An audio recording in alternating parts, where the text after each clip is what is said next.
Okay, you asked for more journaling tips, and here they are. Journaling for mental health. How can you use journaling to help release negative emotions and actually boost your mental health?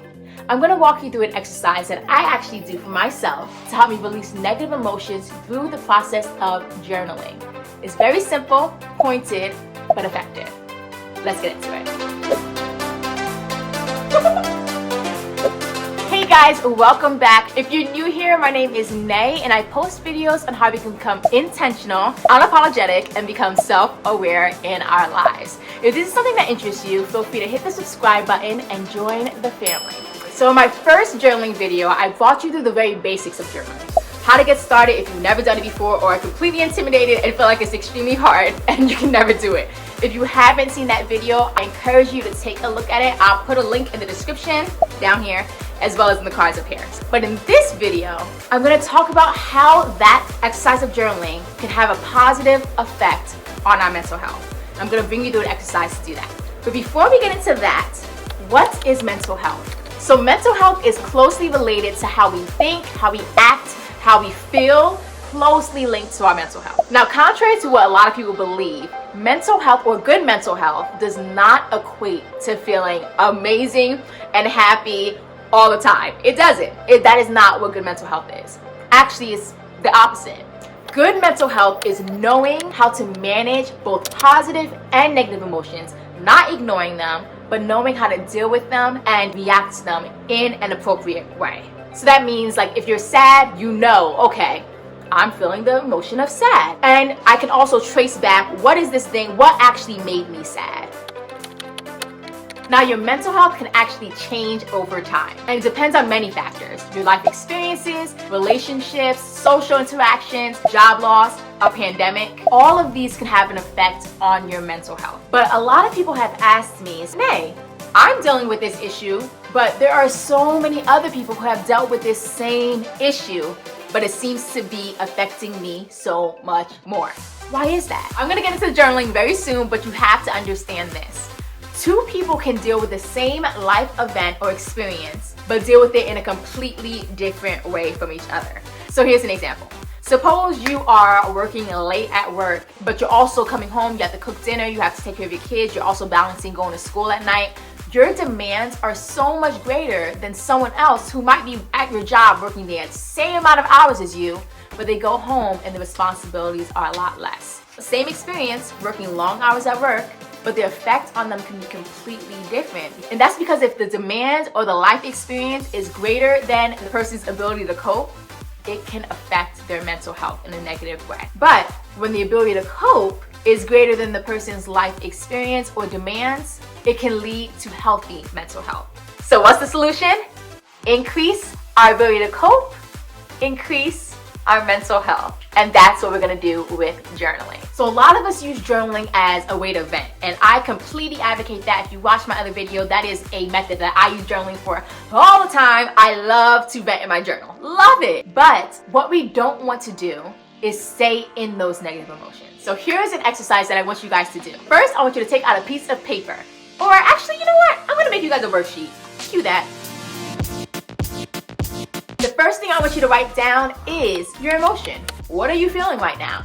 Are you feeling sad? Are you feeling frustrated? Are you feeling upset? Are you feeling annoyed? What are you feeling? I actually make a video on how to, because some people, they don't really know, like, I don't know how I'm feeling, I don't know. So I'll make a video about that, like how to actually pinpoint what I'm feeling right now, because right now I feel empty.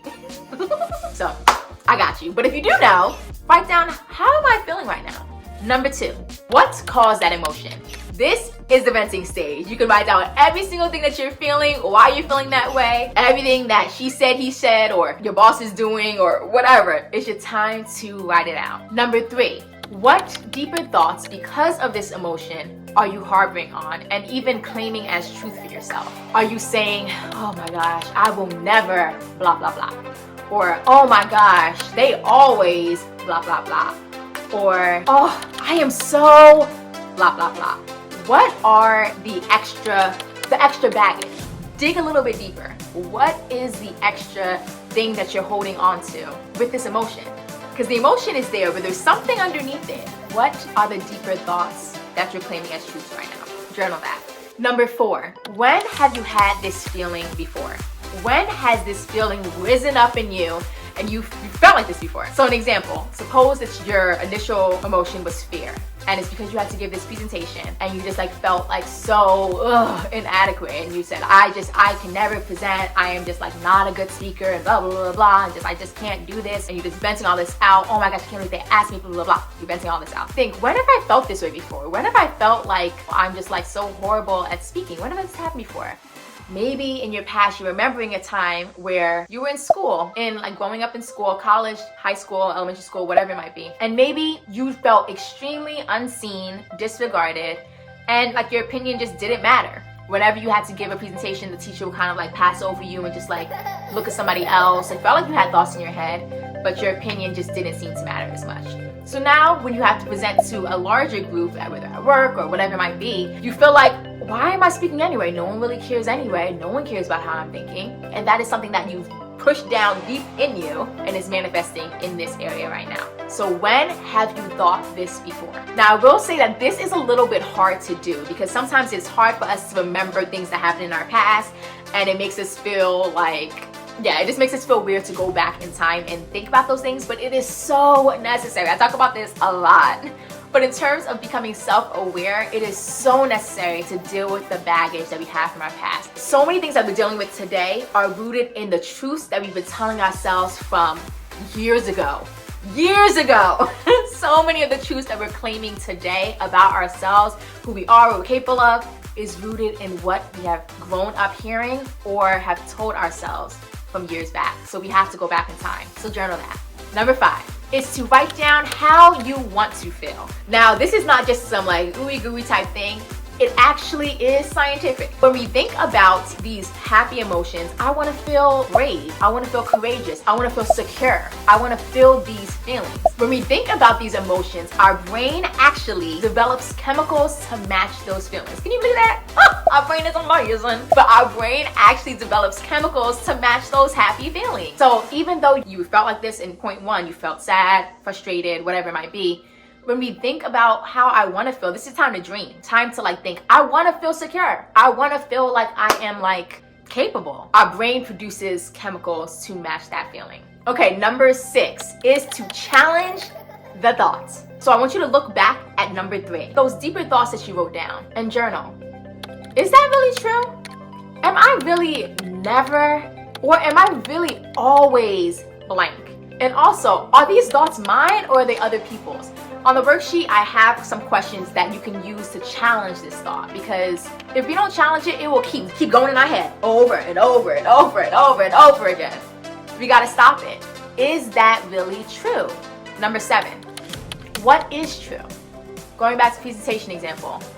Maybe I'm nervous right now. I am nervous actually, but I am fully capable. I can do this. Like, that is the truth. That is literally the truth. I may be nervous, that is a truth, but I'm also capable. 2 truths can be living at the same exact time. They can be living at the same exact time. Maybe you're a person of faith and you're like, my finances are extremely low right now, but I know God's gonna provide. He always does. Whatever your truth it may be, write that down. Number 8, what are some things that have proven that truth before? This is your time to go back in history again, but actually in a positive way. What proves that you're capable? What proves that you'll be okay? What proves that you'll be secure? Find them, search for them. What things in your life has proven that this thing is true? I want you to journal as if it's true right now. Just write it like it's true right now. I can present in front of people. I can talk in front of people.